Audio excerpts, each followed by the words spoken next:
Viewers, তো আজকে যে টপিকটা নিয়ে আলোচনা করব সেটা হচ্ছে হিন্দুস্তান পাওয়ার লিমিটেড পেট্রোলিয়াম থেকে নতুন পেট্রোলিয়াম কর্পোরেশন লিমিটেড থেকে প্রকাশ হলো একটি নতুন নোটিফিকেশানে কী বলা আছে ডিটেলে এই পিডিএফটা আমি শেয়ার করে দেবো। রিক্রুটমেন্ট অফ জুনিয়র এক্সিকিউটিভ পদে তোমাদের কাছে ভ্যাকেন্সিতে আপডেট দেওয়া হবে, ঠিক আছে। তো দেখো, তোমাদের যে ডিপ্লোমা ইঞ্জিনিয়ারিং আছে তারা এখানে অ্যাপ্লাই করতে পারবে, ঠিক আছে। Hindustan petroleum corporation limited HPCL, ঠিক আছে।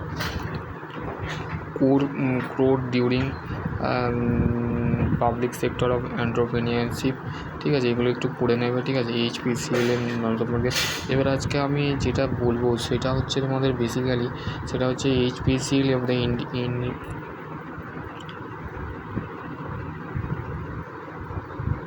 তো HPCL of the Hindustan Petroleum Corporation Limited of the talented of the candidate, the looking the execute of the career of the opportunity of energy of the sector, the nature of the growth of funding of the interest of the candidate of the apply online, ঠিক আছে। অনলাইনে তোমাদের online মোডে তোমাদের apply করতে হবে mainly.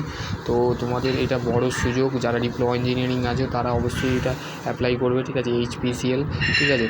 তারপর হচ্ছে কমিশন অফ অনলাইন অ্যাপ্লিকেশান 26শে মার্চ, ঠিক আছে।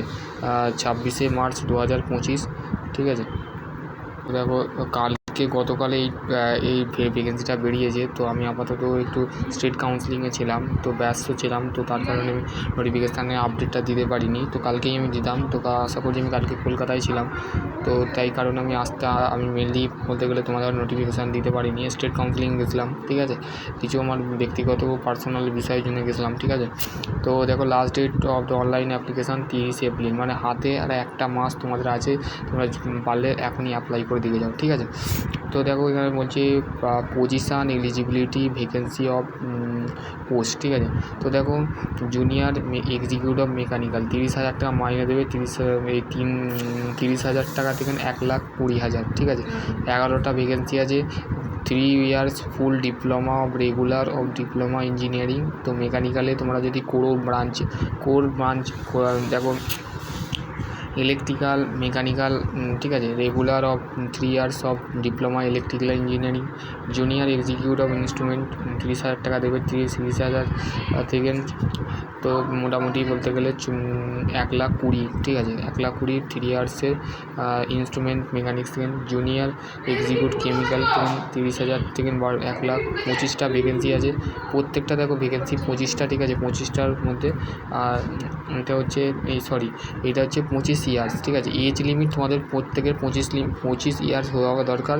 11টা হচ্ছে মেকানিক্যালের ক্ষেত্রে, তারপর ইলেকট্রিক্যালের ক্ষেত্রে হচ্ছে 17টা, ঠিক আছে। জুনিয়র এক্সিকিউটিভ পদে 6টা হচ্ছে ইনস্ট্রুমেন্ট মেকানিক্স, ঠিক আছে। এই ইঞ্জিনিয়ারিংয়ে তোমরা ডিপ্লোমা শাখা যদি কোর ব্রাঞ্চে যদি 3 বছর করে থাকো। আর তোমাদের ঘরে বলতে গেলে লাস্ট যে junior executive of fire and safety, তার ক্ষেত্রে এনি সায়েন্স, যে কোনো সায়েন্সের ব্যাকগ্রাউন্ড তোমার। আর জুনিয়র এক্সিকিউটিভ কেমিক্যাল ডিপ্লোমা 3 বছরের তোমাদের কেমিক্যাল ইঞ্জিনিয়ারিং নিয়ে ডিপ্লোমা তোমরা যদি করে থাকো, তো তোমাদের বয়স কিন্তু 25 বছরের মধ্যে হতে হবে, ঠিক আছে। 25 বছরের মধ্যে তোমাদের কিন্তু বয়স সীমাবদ্ধ, ঠিক আছে। আর যারা জুনিয়র এক্সিকিউটিভ ফায়ার অ্যান্ড সেফটিতে এনি সায়েন্স গ্র্যাজুয়েশান মানে BSc লাগছে, ঠিক আছে। BSc ব্যাকগ্রাউন্ড যদি থাকে, যদি কেউ science background graduation plus diploma fire safety মানে করে থাকো, তো তারাও এখানে অ্যাপ্লাই করতে পারছো, ঠিক আছে।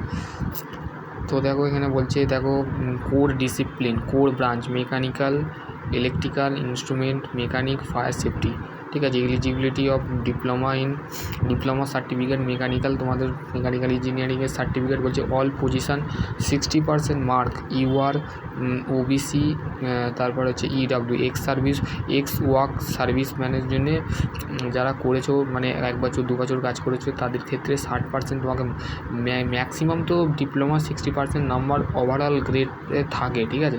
তো তার ক্ষেত্রে তোমাদের এই ভ্যাকেন্সিটা তোমাদের। আর STর ক্ষেত্রে যেটা আছে সেটা হচ্ছে মেনলি তোমাদের ST PW ক্যান্ডিডেটের ক্ষেত্রে কিন্তু বলতে গেলে 50% নাম্বার পেলে, মানে জেনারেল ক্যাটাগরিতে 60% আর 50%, ঠিক আছে। তারপর হচ্ছে short list of the selection process, তোমাদের কীভাবে সিলেকশন প্রসেস হবে। তো দেখো এখানে বলে দিচ্ছে first of all the selection process of the companies of the various of the and the selection computer base test, মানে সিবিটি হবে, group task of the group discussing skill test হবে, personal interview হবে, pre environment medical exam হবে। ঠিক আছে, তোমাদের mainly দেখো CBT test হবে, ঠিক আছে, সিবিটি টেস্ট, তারপর হচ্ছে তোমাদের স্কিল টেস্ট হবে। ঠিক আছে, তোমরা মেকানিক্যাল নিয়ে করেছো, তোমাদের স্কিল টেস্ট আছে। ঠিক আছে, তোমার কতটা দক্ষতা আছে, তুমি কতটা শিখেছো সেটার জন্য তোমাকে টেস্ট করা হবে।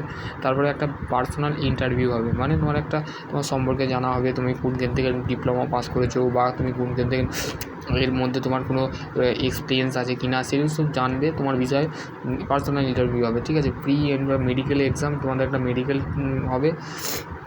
তারপর হচ্ছে ফিজিক্যাল ফিটনেস এফিসিয়েন্সি, তো তোমার পার্সোনালিভাবে একটা ফিজিক্যাল ফিটনেস টেস্ট হবে। ঠিক আছে, admitted of department of position requirement. ঠিক আছে, তারপর দেখো তোমাদের যে computer base test, all candidate of the fitful of the eligibility candidate computer base test, তো তোমাদের বলেই দিয়েছে fulfil of request of the eligibility, তোমাদের যে এলিজিবিলিটি অল ক্যান্ডিডেট কিন্তু সিলেক্ট হবে কম্পিউটার বেস টেস্টের ওপরেই। ঠিক আছে, তারপর যে computer base test of the objective will be of the 2 part, মানে দুটো পার্টে তোমাদের পরীক্ষা হবে।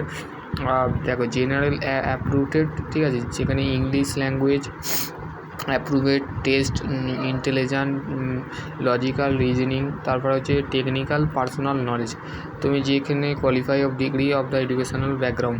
তো টেকনিক্যাল নলেজ প্রফেশনাল নলেজ যেটাকে বলে, তুমি যে ডিপ্লোমা করেছো তার ক্ষেত্রে তোমার একটা নলেজ, টেকনিক্যাল নলেজ পরীক্ষা তোমার related qualify education require of the applied position. ঠিক আছে, এগুলো একটু পড়ে নেবে। Candidate of the computer based is called of the group task হবে। ঠিক আছে, decision skill test, interview order of the pre determine of the candidate of the group task of the decision.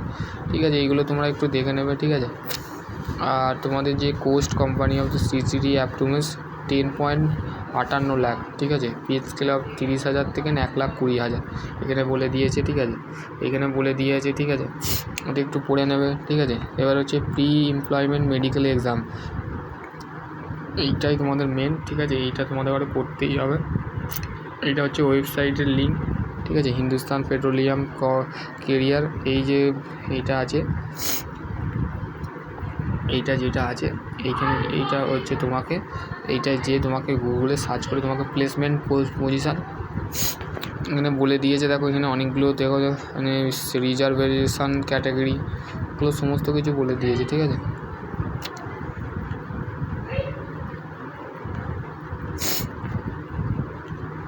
তো এনটিও ডকুমেন্ট। ঠিক আছে, এইখানেই আর কিছু নেই। ঠিক আছে, তোমাদের সিবিটি টেস্ট হবে, পার্সোনাল ইন্টারভিউ হবে, আর হচ্ছে মেডিকেল এক্সাম হবে। ঠিক আছে, আর একটা ফিজিক্যাল টেস্ট হবে সেটা দেখার জন্য। তো আশা করছি তোমাদের, যদি এখানে বলেছে all detail of the maintain of the online from the be treated of the no requested of charge therefore candidate of the online from the almost of the respective field of the application of submitted not be of the consideration of the written letter।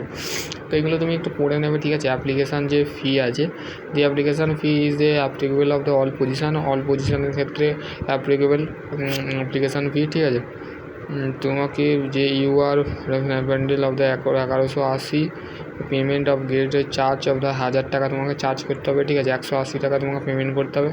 তুমি সেটা mobile, debit card, credit card, UPI, banking সমস্ত দিয়ে তোমরা করতে পারো। ঠিক আছে, তো আশা করছি তোমরা বুঝতে পারবে। নেক্সট ভিডিও আমি অন্য কিছু নিয়ে আলোচনা করবো। ততক্ষণ ভালো থেকো, সুস্থ থেকো।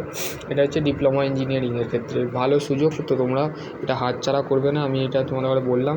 তোমাদের এইটা মোস্ট ইম্পর্টেন্ট, গভর্নমেন্ট রান করে। ঠিক আছে, এইচপিসিএল। ঠিক আছে, হিন্দুস্তান পেট্রোলিয়াম কর্পোরেশন লিমিটেড, তো ভালো পোস্টে আছে, তোমরা অ্যাপ্লাই করতে পারো। ঠিক আছে, আশা করছি তোমরা বুঝতে পারবে। নেক্সট ভিডিও আমি অন্য কিছু নিয়ে আলোচনা করবো। তোমরা ভালো থেকো, সুস্থ থেকো। Thank you.